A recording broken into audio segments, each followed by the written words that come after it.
Let's see kung worth ba yung hype dito sa trending ice cream. This one is mango. This one is strawberry. Ito kanya, strawberry. How did you remove it? Naka-sale to. Itong isa, $6. My God, for this small ice cream.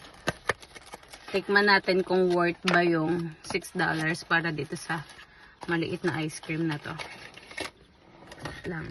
Wait lang. Saan mo hinawakan? Dito sa ilalim. Ah, okay. In fairness, cute yung lalagyan. Baka yun yung ano. Yun yung mahal. Cheers!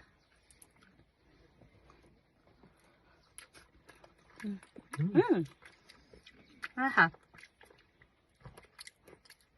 Yan sa'yo. Pakita mo. Sa'yo yan. Ayoko mo.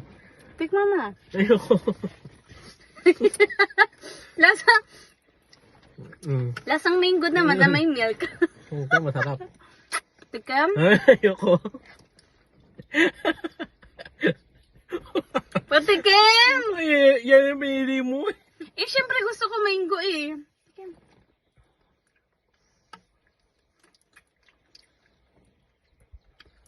Hindi mo masarap eh.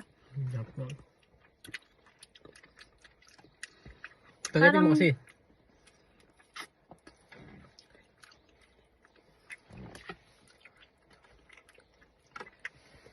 Yung strawberry parang lasang, parang ano, guyabano, parang gano'n. Ano ba? Iba lasa niyan. Ito, lasang ano, mango, peach mango. Hindi kasi peach yung ba sarap eh. Ano mo kasi ba't pinili mo mango? Tek mo nga. Ayoko niyan. Ano, worth it ba sa $6 for you? Ano, yes or no? Hindi? Ako din, hindi worth it sa $6 to. Sale pa to ha. Hindi ko lang alam kung magkano yung regular price. Pero, hindi siya worth it. $6. Yeah.